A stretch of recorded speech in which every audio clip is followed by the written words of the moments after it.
opposition side of this house proposed that we should have that Malacanang should intervene to the power issue at a minimal level. But this house failed to substantiate these points. And these points was raised in the contention presented by the speakers of the government side.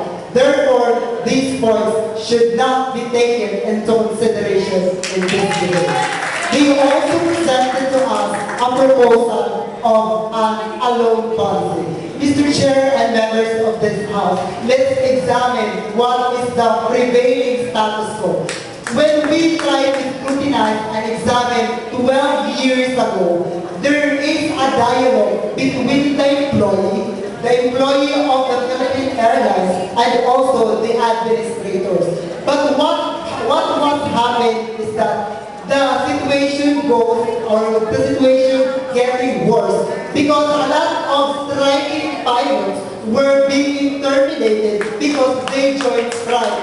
And with that intention that alone policy should still be worked, should the alone policy should still be worked in the long run, Mr. Chair and members of this House, that the bank already proven to the Philippines, to the whole world, that they do not have the capability to solve their own problem. That is where government would like to propose that the government, specifically the President, should intercede in this issue.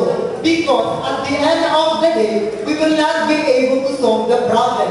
Only worsen the situation, and it is already proven 12 years ago. And we don't have to wait any other year to make the history repeat itself, Mr. Chair and members of this House. We substantiated our contention. We tell you, Mr. Chair, that it is the responsibility of the Malacanang and the President, because it is interchangeably used in many conversations and in any writings.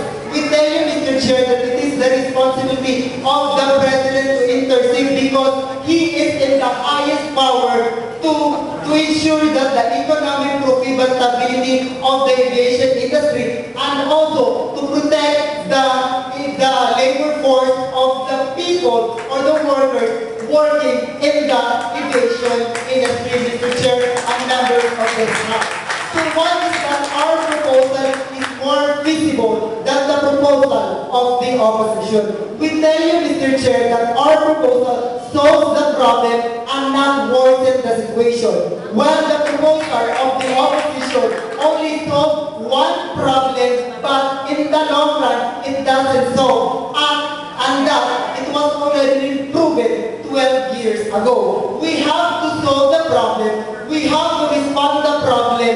That is a solution that is not only in a short period of time, Mr. Chair, but also in the long period of time, Mr. Chair and members of this House.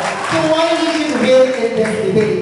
Which proposal is more feasible? Which proposal really solve the problem of economic profitability of the aviation industry and also the labor force? Because at the end of the day, if we try to scrutinize the proposal, the contention presented by the speakers of the opposition, we would conclude that only we only solve the problem of the aviation industry and not the labor force, Mr. Chair, and the labor force of the House.